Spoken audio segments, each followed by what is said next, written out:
समन्ता चक्रवालेषु अत्रा गच्छन्तु देवता सद्धम्मं मुनिराजस्य सुनन्तु सग्गमुखदं धम्मश्रवण कालो अयं बदन्ता धम्मश्रवण कालो अयं बदन्ता धम्मश्रवण कालो अयं बदन्ता नमो तस्से भगवतो अरहतो सम्मा संबुद्दस्से नमो तस्से भगवतो अरहतो सम्मा संबुद्दस्से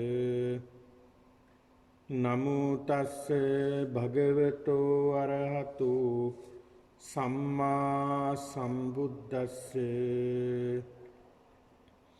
कोदनो हेसा सारिपुत्त सुनक्कत्तो मोगपुरिसो कोदाच पनस्स एसा वाचा भासिता अवन्नं भासिस्सामीति वासनावंत सत्पुरुष पिන්නතුනි බොහොම ශ්‍රද්ධාවෙන් බොහොම ගෞරවයෙන් යුක්තව ඔබ සියලු දෙනාම මේ මොහොතේ සූදානම්ව සිටින්නේ ධර්මානුශාසනාව ශ්‍රවණය කිරීමට සුපුරුදු පරිදි සිකුරාදා දිනයේදී සිදු කරනු ලබන මේ උතුම් වූ ධර්ම දානමය පින්කම දීර්ඝ කාලීනව අප සිදු කරනවා. ඒ සඳහා මේ පින්නතුන් බොහොම ශ්‍රද්ධාවෙන් ගෞරවයෙන් යුක්තව මේ වැඩසටහනට ඔබ නිරතුරුව සම්බන්ධ වෙනවා. මේ උතුම් වූ පින්කම් මාලාව කුසල් දහම් මාලාව තුලින් ඔබේ ජීවිතයට මේ ධර්මයේ දියුණු කරගන්නට මහා පිටුවහලක් බවට පත් වෙනවා. ඒ බුදුරජාණන් වහන්සේ දේශනා කරන්නට යෙදුන මේ උතුම් වූ සද්ධර්මයෙන් බොහෝම ස්වල්ප ප්‍රමාණයක් තමයි අපි මේ පින්නතුන්ට දේශනා කරන්නේ. මේ දේශනා තුළින් පින්නතුනි අපි ප්‍රසාදයටපත් වෙන්නට ඕන බුදුරජාණන් වහන්සේ පිළිබඳ. ඒ බුදුරජාණන් වහන්සේ අනවරාග්‍ර වූ මේ සසරේ මේ සසර කෙලවරක් නැහැ පින්නතුනි. අවසානයක් නැහැ. ඒක නිසා මේ අවසානයක් නොමැති මේ සසරේ අපි ඇවිදිනවා. මේ සසර කෙලවර කරන්නට තමයි අවසන් කරන්නට තමයි අපි සියලු දෙනාම උත්සාහවත් වෙන්නේ. ඒක මොනතරම් භයානකද? මේ සසර මොනතරම් බියකුරු දෙයක්ද කියන බව අපි සියලු දෙනාටම වැටහෙන්නේ අපි මුහුකුරා ගියාට පස්සේ. අපි වයසට ගියාට පස්සේ. තරමක් දුරට මේ ලෝකයේ පිළිබඳව අත්දැකීම් ලබා ගත්තට පස්සේ තමයි අපට තේරෙන්නට ගන්නේ මේ සසර මොනතරම් බියකුරුද මොනතරම් භයානකද කියලා. පින්නතුනි සමහර විට අපි පුංචි කාලේදී අපේ නොදැනුවත්කමට ධර්මයේ ගැන නොදන්නාකමට යම් යම් අකුසල් දහම් පව්කම් අප අතින් සිද්ධ වුණා.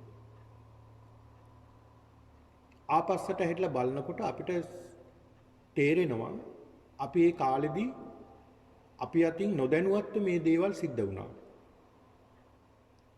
පුංචි පුංචි අකුසල කර්ම පුංචි පුංචි පව්කම් අපි අතින් සිද්ධ වුණා. හැබැයි මේ වෙනකොට අපි ඒ ගැනත් බොහොම බය වෙනවා. අනේ අපි අතින් මෙහෙම දෙයක් හරි නොදැනුවත්කමට සිද්ධ වුණා නේද? කියන බව හොඳට වටහා ගන්නට ඕනේ. ඒ ගැන හිතලා පින්නතුනි කල්පනා කරලා ඒ සියලු පාපකම් වලින් පව්කම් වලින් අපි වළකින්නට ඕනේ.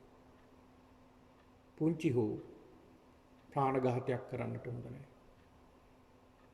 පුංචි අකුසල කර්මයක් කරන්නට හොඳ නැහැ. ඒ වගේ ඵල විපාක තමයි අපි මේ ගෙවන්නේ. කොහේ උප්පත්තියක් ලැබලා ඒ ලැබූ උත්පත්තිය සමහර විට සැපවත් වෙනවා, සමහර විට බොහොම දුකටපත් වෙනවා. සැපයක් කියලා ලැබුවත් ඒක తాවකාලික සැපයක් විතරයි. අපේ ජීවිතේ පින්නතුනි ආපස්සට හැරිලා බැලුවොත් අපි බැලුවොත් අපි අතින් සිද්ධ වුණ දේවල්, අපි සිද්ධ කළ දේවල් වල අපි සැපද වැඩිපුර වින්දේ, දුකද වැඩිපුර වින්දේ? ඒ දුක් ගොඩද සැප ගොඩද වැඩි කියලා වර්ග කළොත් වැඩිම බර හිටින්නේ සැප නෙවෙයි. අපි විඳපු දුක. ඇයි එහෙම වෙන්නේ? පින්නතුනි සැප කියලා අපි විඳලා තියෙන දුක විතරයි. සැපක් ලැබුවා නම් බොහෝම ස්වල්ප ප්‍රමාණයටයි සැපයක් ලැබුණේ. හැබැයි ලැබුවා වූ සැපයත් අවසානට දුකකින් තමයි කෙලවර වෙන්නේ. අවසානට දුකකින් තමයි කෙලවර වෙන්නේ. ඒක තමයි මේ සසරේ ස්වභාවය. මේ සසරේ ස්වභාවය. සුගති භූමියක අපි ඉපදිලා ඉන්නේ. හැබැයි සුගති භූමියේ පල්ලැහැම තලයේ තමයි අපි ඉන්නේ. මීට වඩා බොහෝ සැප සම්පත් තියෙනවා දිව්‍ය බ්‍රහ්ම ලෝකවල. හැබැයි ඒ දිව්‍ය බ්‍රහ්ම ලෝකවල ධර්මය අවබෝධ කරගන්න තරම් මහා පහසුවක් නැහැ. ධර්මය අවබෝධ කරගත්ත අය ඉන්නවා බ්‍රහ්ම ලෝකවල, දිව්‍ය ලෝකවල. නමුත් පින්නතුනි දෙවියෝ පවා බ්‍රහ්ම ලෝකයට වැඩියේ මේ දෙවියන් පවා සැපයට අතරමං වෙනවා. විමානවත්තු වලදී ඒ වගේම යම් යම් සූත්‍ර වලදී දෙවියන් පිළිබඳව සඳහන් වෙනවා. දෙවියෝ මේ සැපයට මුලා වෙලා සැපම් පමණක් වින්දනය කරනවා. දිව්‍ය ලෝකයේ සැපයෙන් පමණයි කරගත්තා වූ කුසල දහම් වලින් කුසල් පක්ෂයේ තමයි විපාක දෙන්න ගන්න. එතකොට මේ දෙවියන් විඳින්නා වූ සැපය මොනතරම්ද කිව්වොත් ඒ තමන් විඳින්නේ තමන්ට පිනක් දහමක් කරගන්නටවත් කාලයක් නැහැ. ඒ තරමට සැප විඳිනවා. මේ සැප තුල අතරමං වෙලා අවසානයේට දෙවියන්ගේ අවසානයේ කිට්ටු වෙනකොටයි දෙවියන්ට තේරෙන්නේ මම මේ දේවල් වලට මුලා වුණා. නමුත් මම පිනක් දහමක්වත් කරගත්තේ නැහැ නේද කියලා. බොහෝ දෙවිවරුන්ට ඒක සිද්ධ වෙන බව සූත දේශනාවල සඳහන් වෙනවා. හැබැයි පින්නතුනි බුදුහාමුදුරු පෙන්ලා දෙනවා මේ මිනිසත් භවක් ලබා ගැනීම අතිශය දුර්ලභ කාරණාවක්. ඒ මිනිසත් භවක් ලබා ගත්තාම අපිට මේ සැප දුක වෙන් කරගන්නට පුළුවන්. සැප දුක වෙන් කරගන්නට පුළුවන්. මේක සැපක්, මේක දුකක්. අපේ ජීවිතේ ඊටමත් කෙටි කාලයක් අපි ජීවත් වෙන්නේ. මේ ජීවත් වන්නා වූ ඊටමත් කෙටි කාලයෙන් අපිට පුළුවන්කම තියෙන පින්නතුනි මේ ජීවිතය පිළිබඳව අවබෝධ කරගන්න. ධර්මයේ පිළිබඳව අවබෝධ කරගන්නට අපිට පුළුවන්කම තිබෙනවා මෙන්න මේ මනුස්ස භවය තුල. ඉතින් ඒක නිසා මේ මනුස්ස භවය ඉතාමත් වැදගත් බවයි බුදුරජාණන් වහන්සේ අපිට මේ ධර්මයේදී පෙන්වලා දීලා තියෙන්නේ. ඉතින් ඒක නිසා පින්නතුනි අද මේ උතුම් වූ ධර්ම දේශනාවේ ධර්මානුශාසනාවේදී මම බලාපොරොත්තු වෙන්නේ වෙසක් පුර 15ක පොහොය දිනේ නිමිති කරගෙන සිදු කරනු ලැබූ මේ දේශනාවක් වන ඒ මහා සිංහනාද සූත්‍රයේම තවත් කරුණු 5ක් පිළිබඳව මේ පින්නතුන්ට මේ දේශනාවේදී කියලා දෙනවා. ତොර මේ මහා සීහනාද සූත්‍ර දේශනාව මේ සීහනාද සූත්‍ර දේශනාවේදී බුදුරජාණන් වහන්සේ කවරනම් වූ පුද්ගලයෙක්ද කෙබඳු කෙනෙක්ද කියන බව අපි තාමත් හොඳට තේරුම් ගන්නට ඕනේ. මේ දේශනාවේදී භාග්‍යවතුන් වහන්සේ භික්ෂුන් වහන්සේලාට දේශනා කළේ මේ බුදුරජාණන් වහන්සේලා කියන්නේ කොහොම අයද? කෙබඳු ගුණයකින් යුක්තද, සීලයකින් යුක්තද, විශේෂයෙන්ම ඥාන ශක්තියකින් යුක්තද කියන බව තමයි බුදුරජාණන් වහන්සේ පෙන්ලා දුන්නේ. මේ බුදුරජාණන් වහන්සේ සම කරන්නට කිසි කෙනෙක් නැහැ මේ ලෝකේ.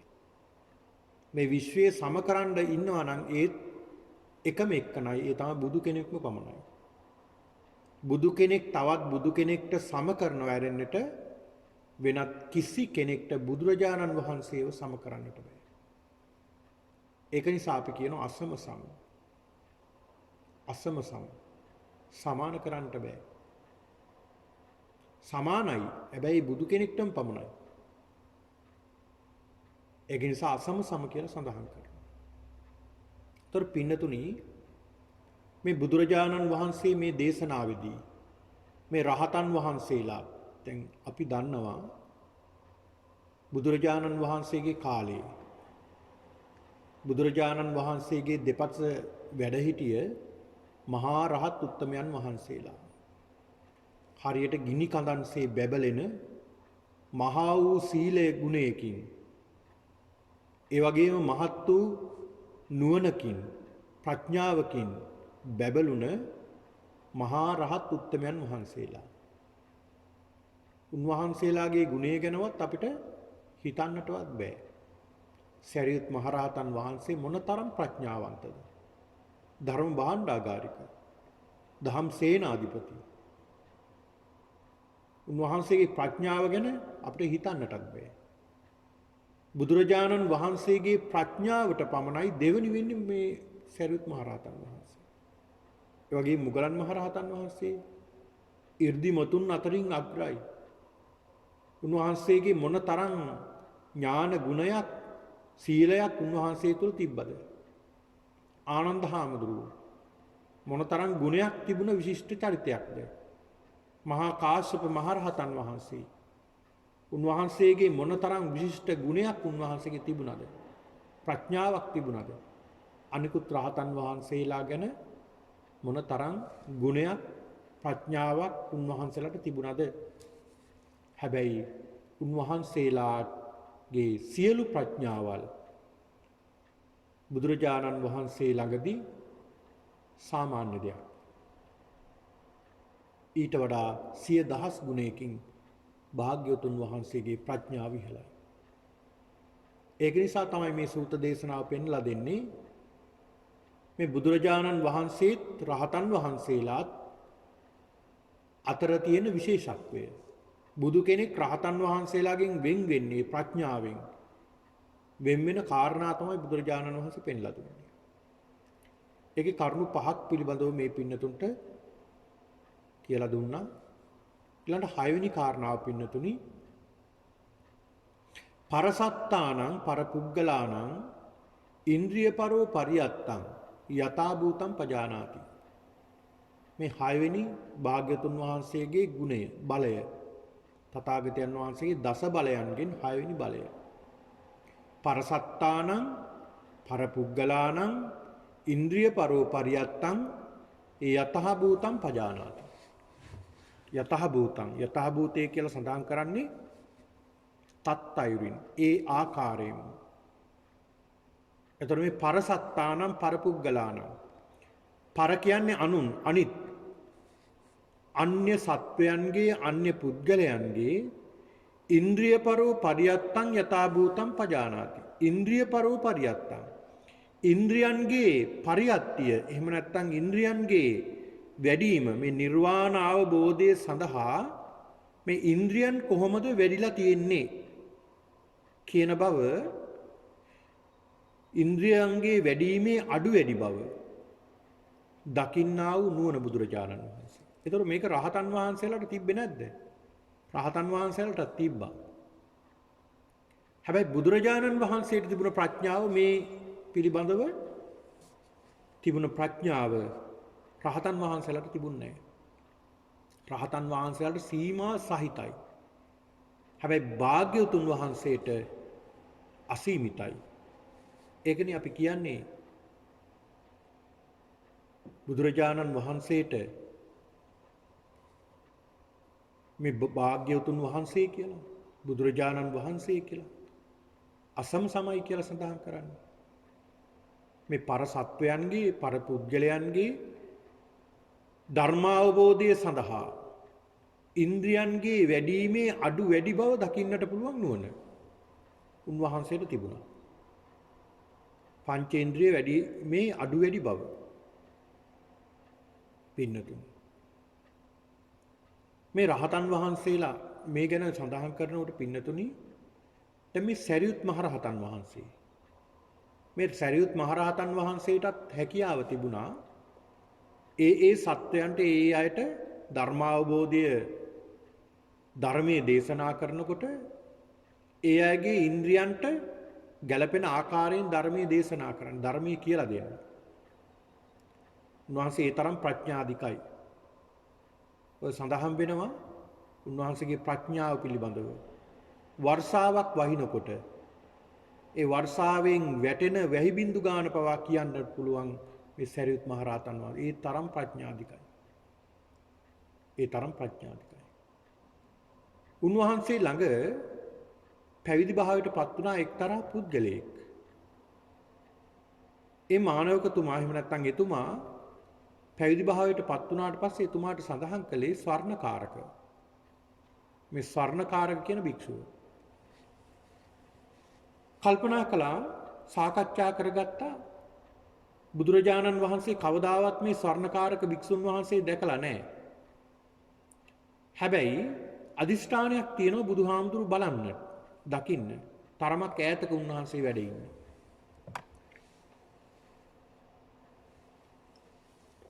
අදිෂ්ඨානයක් තියෙන උන්වහන්සේ දකින්න. හැබැයි අදිෂ්ඨාන කරගත්තා සරියුත් හාමුදුරුවොත් එක්කලා කතා කරන මේ ගුරු හාමුදුරුවෝ මේ සරියුත් හාමුදුරුවෝ තමයි ගුරුවරයා තමන්ගේ. මේ සරියුත් හාමුදුරුවෝ එක්කලා කතා කරගන්නවා ස්වාමීනි ඒ භාග්‍යතුන් වහන්සේ දැක ගන්න බොහොම ආසයි. බොහොම කැමතියි. හැබැයි ස්වාමීනි ප්‍රතිඵලයක් ලැබලම ඒ කියන්නේ අරහත්ත්වයටපත් වෙලා. අරහත්ත්වයටපත් වෙලාම ප්‍රතිඵලයක් ලබාගෙන බුදුහාමුදුරුවන් ගාවට යමු කියන අදිෂ්ඨානිය තියාගත්තා. එහෙම තියාගෙන සරියුත් හාමුදුරුවෝ තමන්ගේ ගෝලයනේ කමටහනක් කියලා දීලා හොඳට ප්‍රගුණ කරලා වනාන්තරයේ කුටි තියෙන්නේ ඒ වනාන්තරයේ කුටියට ගිහිල්ලා භාවනා කරන්න සැලැස්සුවා. උන්වහන්සේ ටික කාලයක් භාවනා කරනවා. හැබැයි භාවනා කළා ප්‍රතිඵල රහිතයි. ප්‍රතිඵලයක් ලැබුණේ නැහැ. නැවතත් සරියුත් හාමුදුරුවෝ සොයාගෙන එනවා මේ භික්ෂුන් වහන්සේ සරණකාරක හාමුදුරුවෝ. අනේ ස්වාමීනි මට ප්‍රතිඵලයක් ලැබුණේ නැහැ. ඒ කමටහන මට හරියන්නේ නැහැ. මට වෙනත් කමටහනක් ලබලා දෙන්න. සරියුත් හාමුදුරුවෝ නැවතත් සරියුත් මහ රහතන් වහන්සේ නැවතත් කමටහනක් ලබලා දීලා ඒ කමටහන ප්‍රගුණ කරලා නැවතත් ඒ කුටියට යවුවා.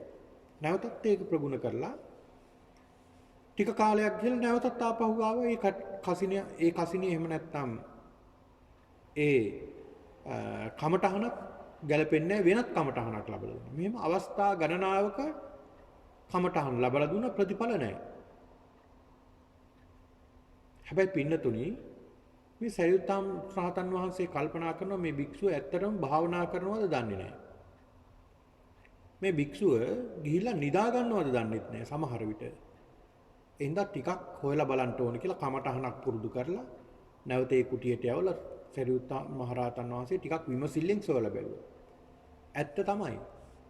පාන්දර අවදි වෙනවා. වතාවත් කරනවා. භාවනා කරනවා. පුදුම උත්සාහයක් ගන්න. හැබැයි ප්‍රතිඵල නැහැ. නැවතත් ඒකෙන් ප්‍රතිඵල ලැබුණේ උන්වහන්සේ නැවතත් සරියුත් හාමුදුරුවෝ කරා පැමිණියා. සරියුත් මහරහතන් වහන්සේ සඳහන් කරනවා දැන් ස්වර්ණකාරක දැන් කරන්න දෙයක් නැහැ.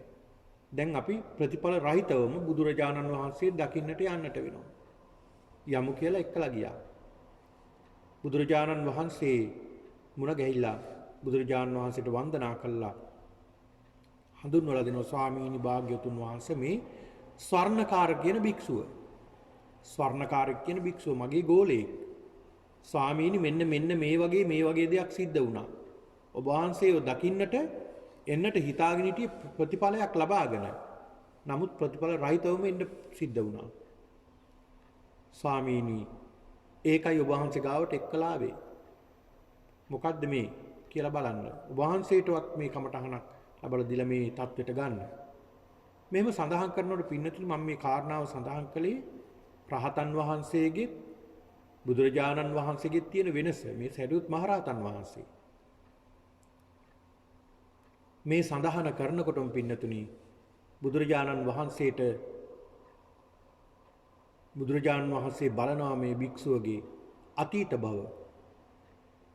මේ ධර්ම දේශනාව සිද්ධ කරනකොට මේ සාකච්ඡාව කරගෙන යනකොට තමයි බුදුරජාණන් වහන්සේ දකින්නේ. හැබැයි රහතන් වහන්සේලාට එහෙම බෑ. රහතන් වහන්සේලාට කෙනෙක්ගේ හෝ තමන්ගේ හෝ තවත් අයෙක්ගේ භවයක් දකිනවා නම් ඉන්ද්‍රියන් වෙඩිලා තියනවද කියලා දකිනවා නම් ඒ දකින්නට පුළුවන්කම තිබෙන්නේ සමාපත්තියට සමවැදිලා පමණයි. හැබැයි බුදුරජාණන් වහන්සේ මේ සාකච්ඡා කරමින් ඉන්නකොට උන්වහන්සේ දකිනවා. දැක්කා උන්වහන්සේ මීට කාලයකට කලින් ආත්භව 500ක්ම මේ භික්ෂුව පෙර භවයන් 500කම ප්‍රගුණ කරලා තියෙන්නේ කලාත්මක දේවල්. රත්තරන් වලින් කර්මාන්ත කරන කෙනෙක් විවිධ ලස්සන දේවල් හදනවා රත්තරන් වලින්. එහෙම කෙනෙක් මේ පෙර භවයන් වල. ඉතින් එයාට වෙන දේවල් සිද්ධ කළා හරියන්නේ නැහැ. එයාට ඒකට ගැළපෙන කමටහනක් දෙන්නට ඕනේ. උන්වහන්සේ යොමු කරනවා ඒ ස්වර්ණකාරක ස්වාමින් වහන්සේ යොමු කරනවා බුදුරජාණන් වහන්සේ ස්වර්ණකාරක සරියුත් ස්වාමින් වහන්සේ එක්කලා ඔබගේ ගුරු ස්වාමින් වහන්සේත් එක්කලා කතා කරනකම් මම සාකච්ඡා කරනකම් ඔබ අන්න අර ඈත පේන පොකුණ ගාවට යන්න. ඒ පොකුණ ගාවට ගිහිල්ලා ඉන්න කියලා සඳහන් කළා. බුදුරජාණන් වහන්සේ එතෙන්ට යොමු කළා. උන්වහන්සේ අර පොකුණ ළඟට ඒ පොකුණේ ලස්සන නෙළුම් පිපිලා තිබුණා. ඊටමත් ලස්සන දැකුම් කළු ලස්සන විශාල නෙළුමක් පිපිලා තිබුණා. මේක දිහා බලාගෙන හිටියා.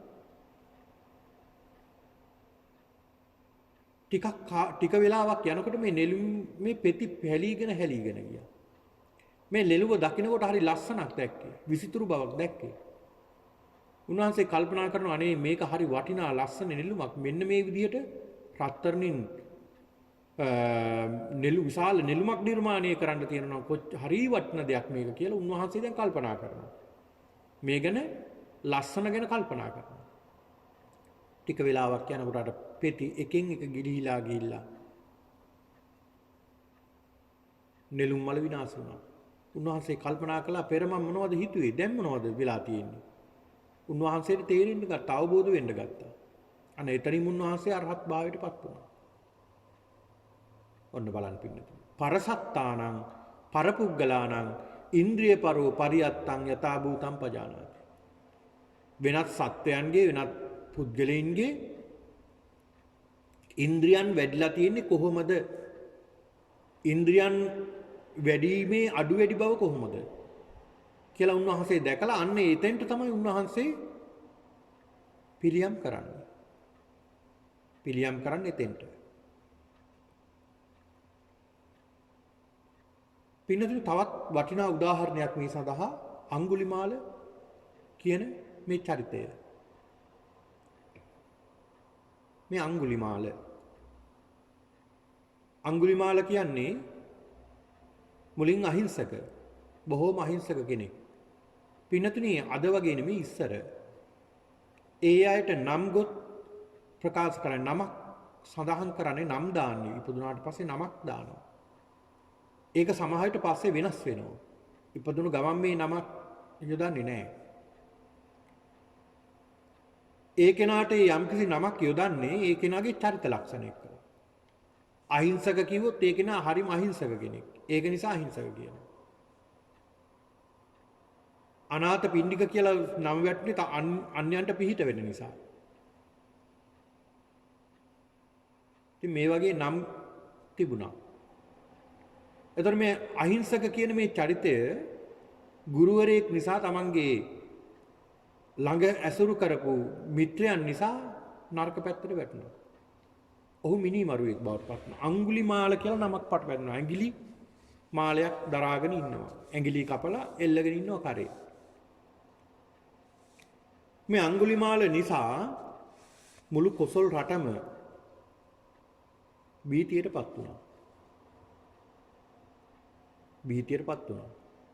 මේ රජතුමා තීරණය කළා මොහුව විශාල රාජපුරුෂයෝ ප්‍රමාණයක් යොදවලා කොහොම හරි අල්ල ගන්න ඕනේ. අල්ලා මරලම දාන්න ඕනේ. මරණයටමපත් කරන්න ඕනේ කියලා තීරණය කරගෙන තමයි දැන් මේ ඉන්නේ. රාජපුරුෂයෝ යවුවේ. බුදුරජාණන් වහන්සේ ලෝකයේ දකින්නකොට උන්වහන්සේ දැක්කා මෙහෙම කෙනෙක් ඉන්නවා. උන්වහන්සේ බැලුවා මේ තැනත්තාගේ මේ අඟුලිමාලගේ ඉන්ද්‍රියන් වැඩිලාද? මේ ඉන්ද්‍රියන් වැඩිලාද කියලා උන්වහන්සේ බලනවා. බැලුවට පස්සේ උන්වහන්සේ දකිනවා මේ පුද්ගලයාගේ ඉන්ද්‍රියන් වැඩිලා තියෙනවා. පෙර සසරේ කරගත්තා වූ කුසලයක් තියෙනවා. ඒ කුසල බලයෙන් ඉන්ද්‍රියන් ශක්තිමත් වෙලා තියෙනවා. මොනවද මේ ඉන්ද්‍රියන්? ශ්‍රද්ධා කියන ඉන්ද්‍රිය. මේ ඇස කන නාසය දිව ශරීරය කියන ඉන්ද්‍රියන් නෙවෙයි. මෙතන කියන්නේ ධර්මාවබෝධය සඳහා ඉන්ද්‍රියන්. ධර්මාවබෝධය සඳහා ඉන්ද්‍රියන් තමයි සද්ධාව, විරිය, සති, සිහිය, සමාධි, ඊළඟ ප්‍රඥා. සද්ධා, විරිය, සති, සමාධි, ප්‍රඥා. මේවට පින්නතුනි ඉන්ද්‍රියන් කියලා නම යොදලා තියෙන්නේ මේවා ඉන්ද්‍රිය ධර්මයන් වගේම ප්‍රගුණ කරන්න. අපේ ශරීරයට බද්ධ වෙලා තියෙන ඉන්ද්‍රියක් වගේම ශරීරයේ කොටසක් කරගන්න මෙන්න මේ කාරණා. අන්න ඒකයි ඉන්ද්‍රිය ධර්ම කියලා සඳහන් කරන්නේ. උන්වහන්සේ දැක්කම මේ ඉන්ද්‍රියන් වැඩිලා තියෙනවා. උන්වහන්සේ වැඩම කරලා ඊටමත් ස්වල්ප දෙයක් උන්වහන්සේ පෙන්ලා දුන්නේ. අර දාමරිකයා මිනිමරුවා බලන්න අදටත් අපි වන්දනා කරනවා මහරහතන් වහන්සේ නමක් බවට පත් කළා බුදුරජාණන් වහන්සේ. මෙන්න මේකයි සඳහන් කරන්නේ පරසත්තානං පරපුග්ගලානං ඉන්ද්‍රිය පරෝ පරියත්තං යථා භූතං පජානාති. අන්‍යයගේ ඉන්ද්‍රියන් වැඩිලා තියෙන ප්‍රමාණය දැනගෙන තමයි උන්වහන්සේ දේශනා කරන්නේ පෙන්ලා දෙන මාර්ගය. ඔන්න බලන්න.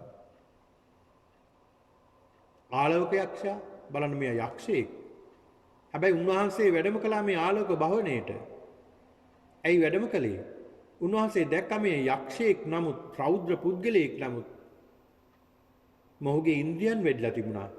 මොහුට යම්කිසි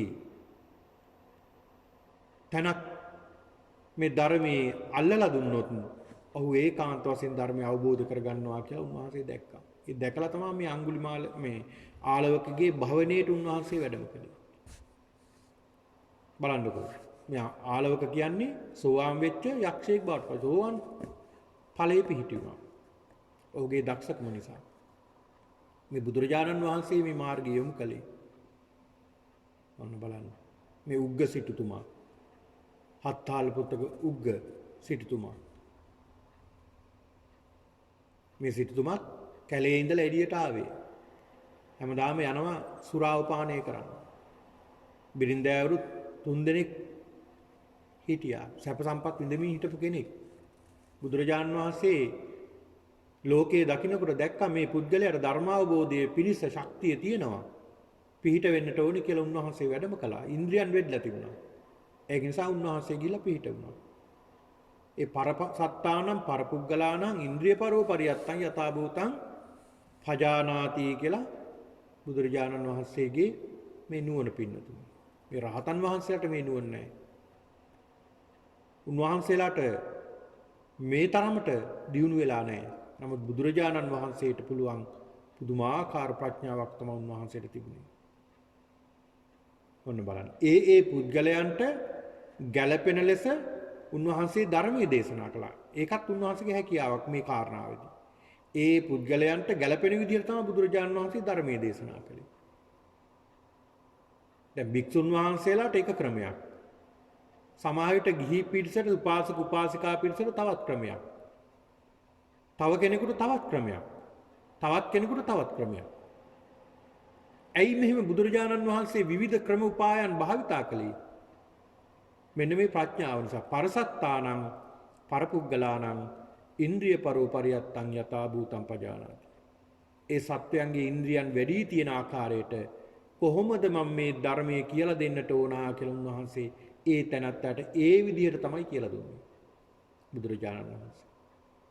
ඔන්න බලන්න මොන තරම් ප්‍රඥාවක් බුදුරජාණන් වහන්සේට තියෙන්නට ඕනද? අන්නේ ඒ බඳු භාග්‍යවතුන් වහන්සේගේ තමයි සරණ ගිහිල්ලා තියෙන්නේ අපි. මොනතරම් වාසනාවක්ද උන්වහන්සේගේ මෙබඳු සීලයකින් ගුණයකින් යුක්ත ඒ භාග්‍යවතුන් වහන්සේ ප්‍රඥාවකින් යුක්ත මහා ප්‍රඥාවකින් මහා සීලයකින් මහා ගුණයකින් යුක්ත භාග්‍යවතුන් වහන්සේගේ ශ්‍රාවකය වෙන්න ලැබීම මොනතරම් භාග්‍යයක්ද පින්නතුනි? මොනතරම් භාග්‍යයක්ද? බලන්න උන්වහන්සේ ධර්මයේ දේශනා කරන හැටි. ධර්මයේ දේශනා කළ සූත්‍ර දේශනාවල සඳහන් වෙනවා. ඒ අයට ධර්මයේ කියලා දුන්න හැටි, ඒ අයගේ ප්‍රඥාවට ගැළපෙන විදියට උන්වහන්සේ සමහර කෙනෙකුට පින්නතුනි සමහර කෙනෙකුට ඉතාමත් කෙටියෙන් කියලා දුන්නාම එයාට අල්ලගන්න පුළුවන් මේ ධර්මය. එයාගේ ඒ තරමට මේ ඉන්ද්‍රියන් වෙඩලා තියෙනවා. එයාට අවශ්‍ය වෙන්නේ පුංචි දෙයයි. හරියට මහ පොළොවේ පොළොවක් සකස් කරලා තියෙනවා. බීජයක් තැම්පත් කරලා තියෙනවා. පොහොරක් යොදලා තියෙනවා වටේට. බොහොම සරුසාරයි පොළොව. හැබැයි එක දෙයයි අවශ්‍ය. තාම ඒ බීජේ පැලවුන්නේ නැහැ. පැලවෙන්නට වතුර ඕනි, වර්ෂාව ඕනි. බුදුරජාණන් වහන්සේට පුංචි දෙයයි කළන්න තිබුණේ. ඒ දේ කරපු ගමන් උන්වහන්සේ ඒ අය ඒ විදිහට ධර්මය අවබෝධ කරගන්නවා. ඊටමත් කෙටියෙන්. දැන් බලන්නකෝ කෝලිත උපතිස්ස කියන මේ දෙපළ. මේ ගාතාවක පද දෙකයි. යේ ධම්මා හේතුප්පබවා. තේසං හේතු තථාගතෝ ආහ. යම්කිසි ධර්මතාවයක් හේතුවකින් ඇති වෙන ඵල යම්කිසි ධර්මතාවයක් ඇති වෙන හේතුව තථාගතයන් වහන්සේ සඳහන් කරනවා. යේ ධම්මා හේතුප්පබවා තේසං හේතු තථාගතෝ ආහ. යම්කිසි ධර්මතාවක් ඇතිවීමේ හේතුවක් තියෙනවා නම් ඒ හේතුවයි බුදුරජාණන් වහන්සේ කියලා දෙන්නේ. ඔන්න ওই ටික විතරයි ඇහුනේ. ওই ටික විතරයි ඔය ටික ඇහෙනකොට ඒ ගාථාවේ පද හතරම සඳහන් කළා. අස්සජී මහරහතන් වහන්සේ. හැබැයි පද දෙකක් ඇහෙනකොට මේ තිබුණ ප්‍රඥාව අවදි වෙන්න ගත්තා. එහෙමම සෝවාන් වුණා.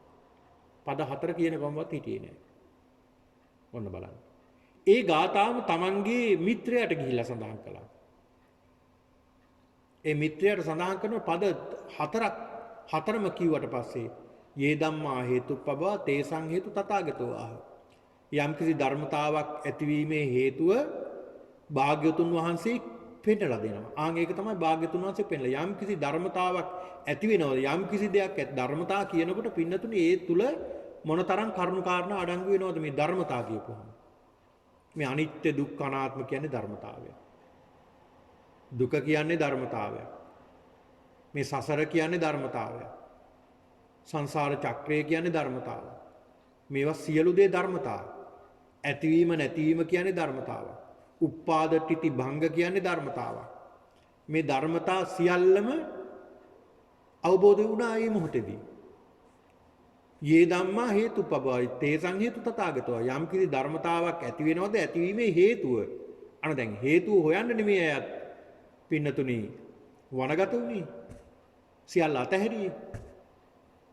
අනේ හේතුව කියලා දෙන කෙනෙක් හම්බ වුණා. අන්න අවබෝධ වුණා සෝවාන් භාවයටපත් වුණා. තේසං චයෝ නිරෝධෝ ඒවම් වාදි මහා සමන. ඒකේ ඒ හේතුව නැති කරන ක්‍රමෙත් කියලා දෙනවා කියලා සඳහන් කළා. ආන් එතකොට අනිත් මිත්‍රයා සෝවාන් භාවයටපත් වුණා. මේ පුංචි දෙයයි. පුංචි දෙයක් සඳහන් කළේ. ඒ වගේම තමයි බුදුරජාණන් වහන්සේ ඉතාමත් කෙටියෙන් දේශනා කරපු දේශනා තියෙනවා. පින්නතුනි බුදුරජාණන් වහන්සේ දේශනා කළ ඉතාමත් කෙටිම සූත්‍ර දේශනාව තමයි දාරුචීරිය හාමුදුරන්ට සඳහන් කළ දේශනා කළ දේශනේ. දාරුචීරිය දිත්තේ දිත්තමත්තං සුතේ සුතමත්තං මුතේ මුතමත්තං විඤ්ඤාතේ විඤ්ඤාතමත්තං කියලා බුදුරජාණන් වහන්සේ දේශනා කළා. දිත්තේ දිත්තමත්තං දැක්කනම් දැක්ක තැන දැක්ක විදිහට එතනින්ම නවතින්න. එතනින් එහාට යන්න එපා. ඇහුවනම් ඇහුව තැනින් නවතින්න. එතනින් එහාට යන්න එපා. දැනුණා නම් දැනුණ තැනින් නවතින්න. එතනින් එහාට යන්න එපා. දැන් දැකලා මොකද කරන්නේ අපි? ස්පර්ශ වෙනවා. ස්පර්ශ වුණාට පස්සේ වින්දනයක් ලැබෙනවා. වින්දනය ලැබිලා අපි ඒකට සංඥාවකුත් ඇති කරගන්නවා. අන්න සංඥාවට ඇති වුණාට පස්සේ සංඥාවට පස්සේ එන්නේ සංස්කාරය. අන්න ලෝකය හදා ගන්නවා. මේ සංස්කාරයට යන්න දෙන්නේ නැතුව සංඥාවෙන් මෙහාට වෙනස් කරගන්න කියලා බුදුහාමුදුරු පෙන්නලා දෙනවා. එතනින් එහාට අල්ල ගන්න එපා. අර ධන ගහගෙනම මහපාරේ මේක මෙනෙහි කළා එහෙමම රහත් වුණා. බලන්න මොන තරම් ආශ්චර්යයක්ද. මෙන්න මේ වගේ අයට බුදුරජාන් වහන්සේ කියන උග්ගටි තඥු කියලා සඳහන් කළේ මේ ප්‍රඥාවන් දැන් මේ ලෝකේ සත්‍යෝ ආකාර හතරකට බුදුහාමුදුරුවෝ පෙන්ලා දෙනවා. එක්කෙනෙක් තමයි මේ උග්ගටි තඥු. උග්ගටි තඥු පුද්ගලයන්ට වහා අවබෝධ කරගන්න පුළුවන්. ඒ අයගේ ධර්මාවබෝධය සඳහා තිබෙන මේ ඉන්ද්‍රියන් ගැඹුරින්ම වැඩිලා තියෙනවා. මේ සසරේ දියුණු කරලා තියෙනවා මේ ඉන්ද්‍රියන්. ඒක නිසා සුළු දෙයයි අවශ්‍ය. ඒ ධර්මය කියලා දුන්න ගමන් ඒ අයට වහා අවබෝධයටපත් වෙනවා. උග්ගටි තඥු. ඊළඟ පින්නදී තවත් පුද්ගලයෝ පිරිසක් ඉන්නවා. ඒ අයට වහා අවබෝධ කරගන්නට බෑ. ඒ අයට ටිකක් කාලයක් යනවා. ඒ අයට සමහර විට දීර්ඝ දේශනාවක් සිද්ධ කරන්නට ඕනේ. ඒ අයට. සමහර විට උදාහරණත් ඒ අයට පෙන්වලා දෙන්න ඕනේ. එහෙම දීර්ඝව කළ දේශනත් මේ විශේෂයෙන්ම මේ දීඝනිකායේ සඳහන් වෙනවා. ඒ දීර්ඝව කළ දේශනා නිසා ඒ අය ඒ විදිහට ධර්මය අවබෝධ කරගත් ආකාරය ඒ සූත්‍ර දේශනාවල තියෙනවා.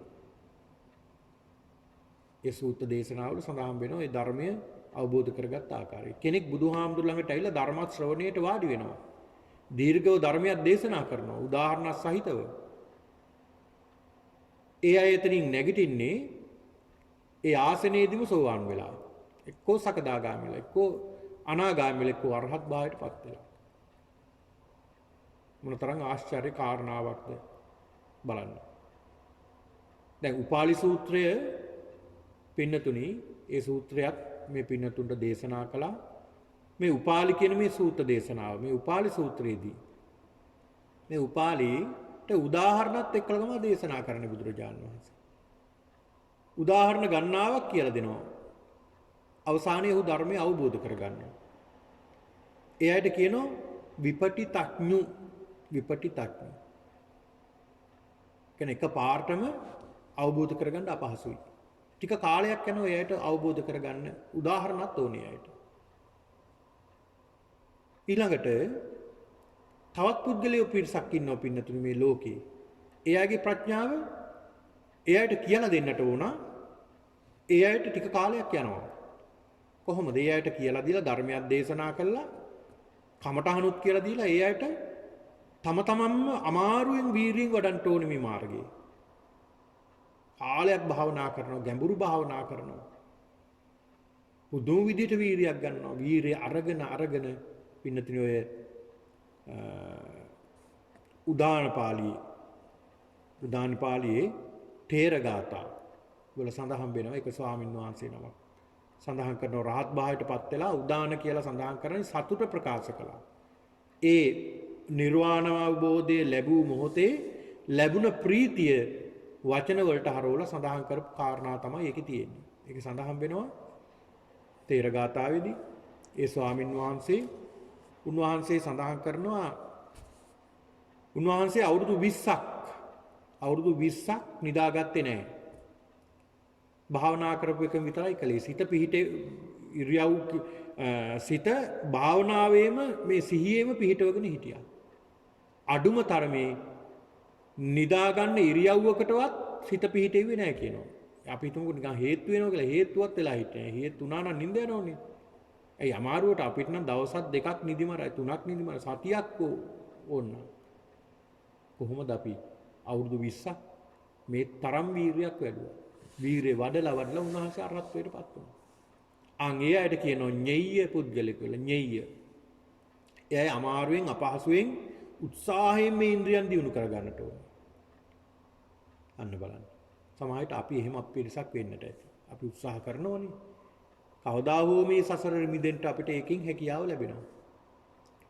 ඊළඟ බුදුරජාණන් වහන්සේ තවත් පිරිසක් ඉන්නවා මේ ලෝකේ. ඒ පිරිස පින්නතුනි නොඑක් විදියට ධර්මයේ කියලා දෙනවා. නොඑක් විදියට ධර්මයේ කියලා දෙනවා. ධර්මානුශාසනා තියෙනවා. පින්කම් තියෙනවා. කුසල් දහම් වඩන අවස්ථා තියෙනවා. සිල් වැඩසටහන් තිබෙනවා. ඉතින් මේ වැඩසටහන් මොනවා තිබුණත් ඒ අය අර සඳහන් කරනවානේ අර කම්මලේ බල්ලා පිළිබඳව. ඒ කියන්නේ කම්මලේ බල්ලා ඉන්නවා. මේ කම්මල කියලා කියන්නේ නොයේකුත් විදියට සද්ද බද්ද තියෙන තැන. යකඩ තලන තැන්නේ. ඒ සුනකයාත් මොකද කරන්නේ? නිදාගෙන ඉන්න ඒ සතාට අරව ඇහුන්නේ නැහැ වගේ ඉන්නවා ඇහුණා. ඒකට පුරුදු වෙලා. අන්න ඒ වගේ පුද්ගලයෝ ඉන්න මොන තරම් පින්කම් දහම් තිබුණත්, කුසල දහම් තිබුණත්, මොන තරම් ධර්මයේ දියුණු කරගන්න අවස්ථාව තිබුණත් ඒ අය ඒකට යොමු වෙන්නේ නැහැ. ඒවට එන්නේත් නැහැ. සමහරවිට මේ වගේ භාවනා වැඩසටහනක් තියෙනවා පන්සලේ අපි සම්බන්ධ වෙමුද කියලා සඳහන් කළත් අපිට ඌ අවශ්‍ය නැහැ. මේ වගේ පින්කමක් තියෙනවා පන්සලේ අපි යමුද කියලා සඳහන් කරනවා කෙනෙක්ට. අනේ මිත්‍රයව මෙතෙන්ට යොමු කරගන්න ඕන නිසා. ඒ අය සඳහන් කරන්නේ අපිට ඉතින් අමුතුවෙන් පින් කරගන්න ඕනේ. අපි පව් කරන්නේ නැහැනේ. අපි පව් කරන්නේ නැති නිසා අපිට පින් කරන්න අවශ්‍යත් නැහැ. කියලා සමහරු සඳහන් කරනවා. ඉතින් සමහරු කල්පනා කරනවා ඒකෙත් ඇත්තක් තියෙනවා වෙන්න ඇති කියලා. පින්නතුනි දැන් පව් කරන්නේ නැත්තම් පින් කරන්න අවශ්‍ය නැහැ කියලා කොහෙද සඳහන් වෙන්නේ? බුදුහාමුදුරුවෝ කොහෙද දේශනා කළා තියෙන්නේ? දැන් පව් කරන්නේ නැහැ. ඒක හොඳයි වටිනවා. හැබැයි පින් කරන්නේ නැත්. පින් කරන්න අවශ්‍යත් නැහැ කියනවා. පින් කරන්න අවශ්‍යත් නැහැ කියනවා. හරියට ඒක මේ වගේ. බැංකුවේ දාලා තියෙනවා මුදල්. අපි හිතමු ලක්ෂයක් දාලා තියෙනවා බැංකුවේ මුදල්. දැන් මේ ලක්ෂයේ මුදල දාලා ටික කාලයක් ගියාම දැන් ඔන්න ගේ හදන්න වෙනවා. ගේ හදන්න උනහම මොකද කරන්නේ? ගන්නවා 50000ක්. ඊළඟට වාහනයක් ගන්නත් ඕනෝ දැන් ගේ හදලා. තවත් 25000ක් විතර ගන්නවා. තවත් අනිත් දරුවන්ගේ අධ්‍යාපන කටයුතු වලට අනිත් දේවල් වලට තව ටිකක් ගන්නවා. දැන් මොකද මේ සල්ලි වලට වෙලා තියෙන්නේ? අර දාපු ලක්ෂය ටික අඩු වෙලා. අර මුදල් ඔක්කොම ගත්තාම සල්ලි දැන් බැංකුවේ නේ අවශ්‍යතාවයකට ගන්න මුදලක් නැහැ. අවශ්‍යතාවයකට ගන්න මුදලක් නැහැ. ඒ සල්ලි ගත්තා විතරයි අපි ඒ සල්ලි දැම්මේ නැහැ. සල්ලි හරි හම්බ කරලා ඒකට දැම්මේ නැහැ. ඒ මුදල පියවන්නට. ඒ දැම්මේ නැති නිසා දැන් මුදල් නැහැ. පිනත් ඔය වගේ තමයි. පෙර සසරේ කරගත්ත කුසල් තියෙනවා. ඒ කුසල් නිසා අපි ජීවත් වෙනවා. පව් කරන්නෙත් නැහැ මේ පුද්ගලයෝ. හැබැයි පින් කරන්නෙත් නැහැ. හරියට අර බැංකුවේ තැන්පත් කරලා ඒකෙන් ප්‍රයෝජන ගන්නවා. හැබැයි ඒක හිඳනකම් බලා ඉන්නවා. එතකොට මේ කුසල් පක්ෂයේ ඉවර වුණාම එය කුසලයක් නැවත අකුසලයේ බලවත් වෙන්න ගන්නවා. ඒක නිසායි බුදුහාමුදුරු පෙන්ලා දුන්නේ කුසල් වඩන්ට. කුසල් දහම් වඩන්න. ඒකනේ බුදුහාමුදුරු පෙන්ලා දුන්නේ සබ්බ පාපස්සා කරන පව්කම් කරන්න එපා. එහෙනම් බුදුහාමුදුරු සඳහන් කරන්නේ නැහැනේ කුසල් දහම් වඩන්න කියලා. එතන බුදුහාමුදුරු පෙන්ලා දෙනෝනේ පින්නතුනි. කුසලස්ස උපසම්පදා කුසලුත් වඩන්ට. කුසලුත් වඩන්ට. සිතක් දියුණු කරගන්න කියලා බුදුහාමුදුරු පෙන්ලා දෙනවා. අන්න එහෙම පුද්ගලයෝ කොයි තරම් සමහර විට ඒ අය මේ ආචාර්ය මහාචාර්යවරු වෙන්න පුළුවන්. මහා උගතුන් වෙන්න පුළුවන්. හැබැයි මොනතරම් උගත් උනත් මොනතරම් ඉහළ තනතුරු දරුවත් ධර්මයට අවනත නැහැ. ආන් ඒ අයට සඳහන් කරනවා පද පරම කියලා. කවදාවත් ධර්මය නම් ඒ අයට අවබෝධ කරගන්න ලැබෙන්නේ නැහැ. පද පරම පුද්ගලයෝ. පද පරම පුද්ගලයෝ. දැන් එහෙම අය මේ අපි අතර ඉන්නවනේ මේ බෞද්ධ අය අතරත් ඉන්නවා. ඒ වගේම අපේ සමාජෙත් ඉන්නවා. ඒ අයට අපි සඳහන් කරනවා මේ වගේ කාරණා ධර්මයේ ගැන සමාජයට ධර්මයේ සාකච්ඡා කරනවා. දැන් ඔය ඇත්ත ධර්මයේ සාකච්ඡා කරනවා. මගුල් ගෙදරකට ගියත් උත්සවයකට ගියත් කොහේ හරි හම්බ වුණත් මේ පින්නතුන් වල්පල් පිළිබඳව නෙමෙයි සාකච්ඡා කරන්නේ. කතා කරන්නේ මොනවද? මේ පින්නතුන් සාකච්ඡා කරන ධර්මයේ පිළිබඳව. දැන් කෙනෙක් හම්බ වුණාම අපි හිතමු කොහේ හරි තැනකදී අපි මේ පින්නතුන් තව කෙනෙක්ව හම්බ වෙනවා. මේ ධර්මයට ඉලද්දි කෙනෙක්. ඒ හම්බුණාට පස්සේ ඒ අය එක්කලා සුවඳ සාකච්ඡා කරනවා. කොහොමද දැන් මේ දවස්වල දරුවන්ගේ වැඩ කටයුතු කොහොමද? අධ්‍යාපන කටයුතු කොහොමද? ඒවා ටිකක් කතා කරලා ඊට පස්සේ මොකද්ද කතා කරන්න ගන්නේ? ඔයා මේ අහවල් ධර්ම දේශනාව ඇහුවද? එහෙම නැත්නම් මෙන්න මේ ධර්ම කාරණාව ගැන ඔයා දන්නවද? මේ භාවනාව ගැන ඔයා මොනවද දන්නේ? මට ටිකක් කියලා දෙන්න පුළුවන්ද? මමත් මේ භාවනාව වඩනවා. හැබැයි මට ටිකක් මේක දැනගන්නට ඕනේ තව ටිකක්. ඔයා දන්නව නම් මට කියලා දෙන්නකෝ. ආන් එයත් කල්පනා කරනවා. අනේ කොච්චර හොඳද? ඔයා මේ භාවනාව වඩනවා. මමත් මේ භාවනාව තමයි දියුණු කරන්නේ. ඒකේ මෙන්න මේ වගේ කරුණු කාරණා තියෙනවා. මේ භාවනා කරගෙන යනකොට මෙන්න මේ වගේ දේවල් සිද්ධ වෙනවා. එතකොට ඔයා කොහොමද මේක සිද්ධ කරන්නේ? කොහොමද තව ධර්මය අපි දියුණු කරගන්නේ? අන්න එහෙම තමයි කතා කරන්නේ. මොනතරම් වටිනවද? මොනතරම් වටිනවද? හැබැයි පදපරම පුද්ගලයෝ දෙන්නෙක් හම්බුනහම ඒ අය හම්බුනහම කතා කරන්නේ අහවල් දෙය කොහොමද? අහවල් දෙය කොහොමද? කොහොමද අපි නැවත පාටියක් දාන්නේ? කොහොමද අපි මත්පැන් සාදයක් පවත්වන්නේ? ආයේ කවද්ද ඊළාට හම්බ වෙන්නේ අපි මේ වගේ පාටියක් දාන්න? මේවා තමයි කතා කරන්නේ. පස්පව් දස කුසල් පිළිබඳව තමයි සාකච්ඡා කරන්නේ. අන්න බුදුරජාණන් වහන්සේ පෙන්ලා දෙනවා මෙන්න මේ වගේ පුද්ගලයෝ මේ ලෝකේ ඉන්නවා. මෙන්න මේ වගේ පුද්ගලයන්ගේ නුවණ දැකලා ධර්මාවබෝධයේ පිණිස මේ සත්වයන්ගේ පුද්ගලයන්ගේ ඉන්ද්‍රියන් වැඩිලා තියෙන්නේ කොහොමද? ඒ ඉන්ද්‍රියන් වැඩිලා තියෙන ආකාරය අඩු වැඩි බව දැක ගන්නට පුළුවන් බුදුරජාණන් වහන්සේගේ නුවණට කියනවා මේ පරසත්තානම් පරපුද්ගලානම් ඉන්ද්‍රිය පරෝපරියත්තං ඒ යථා භූතං පජානාති කියලා. ඔන්න බලන්න පින්නතුනි. ඒ වගේම බුදුරජාණන් වහන්සේ දැන් ඒ අය ධර්මාවබෝධය සඳහා යොමු කරපු අවස්ථාත් මේකින් අපිට ගන්න පුළුවන් උදාහරණ විදිහට බුදුරජාණන් වහන්සේ. දැන් මේ පින්නතුන් අහලා තියෙනවනේ khema බිසව බිම්බිසාර මහරජතුමාගේ දේවියෙක්නේ. khema දේවිය. හරිම ලස්සනයි. පුදුම රූපශ්‍රියකින් යුක්ත කෙනෙක් khema දේවිය. මේ khema බිසව මුළු නගරෙම හිටියේ නෑ කියනවා මෙයා වගේ රූපශ්‍රියෙන් යුක්ත කෙනෙක්. හැබැයි රූප මදෙන්න මත් වෙලා තිබුණේ. බුදුරජාණන් වහන්සේ ගාවට ගියේ නෑ යන්න කැමති නෑ. හේතුව තමයි බුදුරජාණන් වහන්සේ නිතරම මේ රූපය ආදීනව කියන්නේ. රූපයට නිග්‍රහ කරනවා.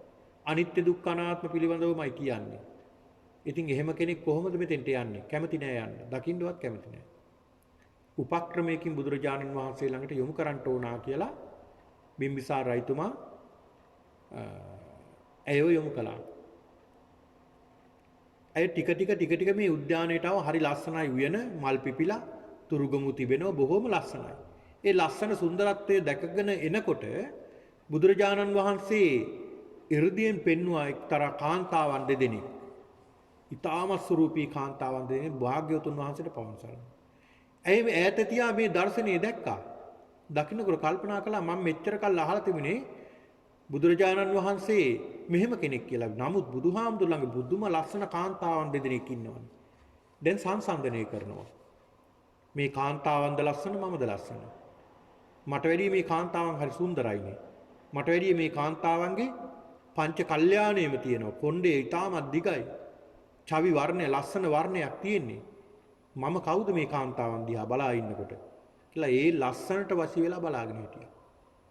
බලාගෙන ඉඳලා ටිකක් වෙලා යනකොට අර කාන්තාවන් දෙදෙනා ටිකෙන් ටික වැහැදිලා එහෙමම බිබ ඇදගෙන මහලු වියටපත් වෙලා මරණයටපත් වුණා අර කාන්තාවන්. බුදුරජාණන් වහන්සේ මේ 이르දියෙන් තමයි මේ පෙන්වන්නේ. ඒ කල්පනා කළා මටත් මේ ටික නේද කියලා අන්න ධර්මය අවබෝධ කරගන්න. එතෙන්ට ගිහිල්ලා රහත් තෙරණියක් බවට පත් වුණා. ඔන්න බලන්න පින්නතුනි. පරසත්තානම් පරපුග්ගලානම් ඉන්ද්‍රිය පරෝ පරියත්තං යතා භූතං පජානාති. ඒ සත්‍යයන්ගේ ඉන්ද්‍රියන් වැඩි තිබෙන ආකාරය. විතක උන්වහන්සේ වැඩම කරනවා ඒ අයගේ ඉන්ද්‍රියන් දියුණු වෙලා තියෙනවද කියලා දැකලා බොහෝ ඈත වඩින උන්වහන්සේ. දැන් උන්වහන්සේ සෝපාකව හොයාගෙන උන්වහන්සේ වැඩම කළානේ අමුසොහනට. මුත දේහයක් ශරීරයට තියලා බැඳලා තිබුණේ. මේ දරුවට පිහිට වුණා බුදුරජාන් වහන්සේ. ඇයි පිහිට වුණේ කොහොමද? ඔහුව මේ මරණයෙන් බේරගත්තා වගේම මේ ඉන්ද්‍රියන් වෙඩිලා තියෙනවා මේ දරුවට ධර්මය අවබෝධය පිණිස. ඔන්න බලන්න. දැන් සුනීත කියන මේ කසල සෝදකයා මේ සමාජයෙන්ම ගර්හාවට ලක්ුණු පිරිසක්. කාණු සුද්ධ කරන කෙනෙක්. කාණු වල තියෙන වැසිකිලි වල තියෙන ජරාව සුද්ධ කරන කෙනෙක්. පාරෙන් කවුරු හරි ප්‍රභූ කෙනෙක් යනකොට ඒ අය කාණුවට බහැලා ඔළුව කාණුවේ උබා ගන්න ඕනේ. පින්නතුනි ඉන්දියාවේ අදත් එහෙමයි. ඉන්දියාවේ අදත් මේ කුල ભેදය කියන එක තදටම තියෙනවා මේ ඉන්දියාවේ. එදත් එහෙමයි බුදුරජාණන් වහන්සේ කාලේ. අඩු ගානේ ඒ අය යන පාරක සලකුණක්වත් තියන්න බෑ. ඔය සඳහන් වෙනවා මේ දැන් කුල හතරක් තිබුණා බ්‍රාහ්මණ, ක්ෂත්‍රිය, වෛශ්‍ය, ශුද්‍ර. මේ කියන කුල හතර. කුල හතරේ ශුද්‍ර කුලය තමයි පහත්ම කුලය. ඒ ශුද්‍ර කුලයේ තවත් කුල ගණනාවට බෙදලා තියෙනවා. වේන, නේසාද, රතකාර, පුප්පුස, චණ්ඩාල කියලා. වේන, නේසාද, රතකාර, පුප්පුස, චණ්ඩාල පංචම කුලය කියලා කියනවා ඒකට. මේ පංචම කුලයේත් චණ්ඩාල කියන පිරිස තමයි ඊටමත් පහත් පිරිස කියලා ඒ අය හඳුන්වලා තිබුණේ. සැඩොල් කෙනෙක් සුනීත කසල සෝදකයා. පණ බුදුරජාණන් වහන්සේ මේ සුනීත ගාවට ගිහිල්ලා මේ සුනීත ගාවට වැඩම කළේ මේ සුනීතකේ පෙර භවයේ ඔහු ධර්මයේ අවබෝධයේ පිණිස ඉන්ද්‍රියන් දියුණු කරලා තිබුණා. අන්න ඒක නිසා මේ සුනීතව මේ මාර්ගය පෙන්වුවා. බලන්න මොනතරම් වටිනවද මෙන්න මේ කාරණාව පින්නතුනි. බුදුරජාණන් වහන්සේ පෙන්ලා දෙනවා. මෙන්න මේ කාරණාවේදී මේ පරසත්තානම් පරපුද්ගල අන්‍ය සත්වයන්ගේ ඉන්ද්‍රියන් වෙඩිලා තියෙන්නේ කොහොමද? දැන් බලන්න පින්නතුනි. දැන් අපි දිහා සංසන්දනය කළා බලමු. දැන් අපි දිහා සංසන්දනය කළා බලනකොට පින්නතුනි පරම දුර්ලභ කරුණු හතරක් සම්පූර්ණ කරගන්න ඕනේ අපි. පරම දුර්ලභ කරුණු හතරක් මොනවද මේ? ඒ තමයි පළවෙනි කාරණාව තමයි පින්නතුනි මනුෂ්‍යත්වය. මේ මිනිසත් බවක් ලබා ගැනීම අතිශය දුර්ලභ කාරණාවක්. එතකොට ඒකත් අපි ලබාගෙන තියෙනවා. ඊළඟට බුද්ධෝත්පාදය බුද්ධාන්තරයක් අපි උපදින්න ඕනේ. එතකොට මේ බුදුරජාණන් වහන්සේ නමක් ලෝකේ පහළ වෙලා ඉන්න කාලෙක අපි ඉපදිලා ඉන්නේ. ධර්මයේ පවතින කාලයක. ඔන්න කරුණු දෙකක් සම්පූර්ණ වෙලා තියෙනවා. මනුෂ්‍යත්වයක් ලබාගෙන තියෙනවා. ඒ වගේම බුද්ධාන්තරයක් පහළ වුණ කාලයක් ධර්මයේ පවතින කාලයකුත් අපිට ලැබිලා තියෙනවා. ඊළඟ ක්ෂණ සම්පත්තිය. මොකක්ද මේ ක්ෂණ සම්පත්තිය කියන්නේ? ක්ෂණ සම්පත්තිය කියන්නේ පින්නතුනි අපේ ඇහැ හොඳට වර්ධනය වෙලා තියෙනවා. කන හොඳට වර්ධනය වෙලා තියෙනවා. නාසය හොඳට වර්ධනය වෙලා තියෙනවා. දිව හොඳට වර්ධනය වෙලා තියෙනවා. ශරීරයේ ඉන්ද්‍රියන් හොඳට වර්ධනය වෙලා තියෙනවා. බොහොම හොඳට ඉන්ද්‍රියන් ක්‍රියාත්මක වෙනවා. හොඳ නුවණක් තියෙනවා. මෙන්න මේකට කියනවා ක්ෂණ සම්පත්තිය. ක්ෂණ සම්පත්තියක් ලැබිලා තියෙනවා අපිට. ඒ වගේම තමයි ශ්‍රී සද්ධර්මය. සද්ධර්මයක් ලැබිලා තියෙනවා. මෙන්න මේ කාරණා සියල්ල අංග සම්පූර්ණ වුණ කාලයක් පින්නතුනේ මේ තියෙන්නේ. ඒ නිසා අපි වහවහ බුදුරජාණන් වහන්සේ දේශනා කළ පෙන්ලා දුන මේ මාර්ගයේ ගමන් කරන්නට අපි උත්සාහ වෙන්න ඕනේ. ඒකයි බුදුහාමුදුරුවෝ පෙන්ලා දුන්නේ. එහෙනම් ඒ සත්වයන්ට ඒ සත්වයන්ගේ ඉන්ද්‍රියන්ගේ වැඩිීමේ අඩු වැඩි බව දැක්මේ නුවණ තමයි මේ පරසත්තානම් පරපුග්ගලානම් ඉන්ද්‍රිය පරෝ පරියත්තං යථා භූතං පජානාති කියලා බුදුරජාණන් වහන්සේගේ මේ ඥාන බලයට සඳහන් කරනවා. මේ 6 වෙනි තථාගත බලය. පින්නතුනි අදට નિયમિત වෙලා තිබෙන කාලය අවසන් වෙලා තිබෙනවා මේ ධර්මානුශාසනාව සඳහා. ඒක නිසා මේ ධර්මානුශාසනාව මෙතකින් අපි අවසන් කරනවා. අද දිනේදී මේ පින්නතුන් මේ උතුම් වූ ධර්මානුශාසනාව ශ්‍රවණය කරමින් මේ සිද්ධ කරගත්තා වූ සියලු කුසලානුභාව ශක්තියෙන් මේ පින්නතුන් නමින් මිය පරලෝකීය සියලු ඥාතීන්ට අනුමෝදන් කරමු. අනුමෝදන් වෙත්වා සියලු ඥාතීන් දුකින් අත මිදී උතුම් නිවනින් සැනසෙත්වා. දෙවියන්ටත් මේ පින් අනුමෝදන් වීමෙන් දෙවියොත් පතන බෝධියකින් උතුම් නිවනින් සැනසෙත්වා. මේ සියලු දෙනාටම වහවහ මේ උතුම් වූ ධර්මාවබෝධය පිණිසම මේ ධර්මාවබෝධය ලබා මේ දුක්ඛිත සසරෙන් එතර වන්නට උතුම් චතුරාර්ය සත්‍ය අවබෝධ කරගන්නට මේ උතුම් වූ ධර්මානුශාසනාව හේතු ආසනාව වේවා කියලා ප්‍රාර්ථනා කරගන්න. ආකාශට්ටා ච බුම්මට්ටා දේවා නාග මහිද්దికා පුඤ්ඤන්තං අනුමෝදිත්වා චිරං රක්ඛන්තු ශාසනං. ආකාශට්ටා ච බුම්මට්ටා දේවා නාග මහිද්దికා පුඤ්ඤන්තං අනුමෝදිත්වා චිරං රක්ඛන්තු දේශනං. ආකාශට්ටා ච බුම්මට්ටා දේවා නාග මහිද්దికා පුඤ්ඤන්තං අනුමෝදිත්වා චිරං රක්ඛන්තු මම් පරන්ති.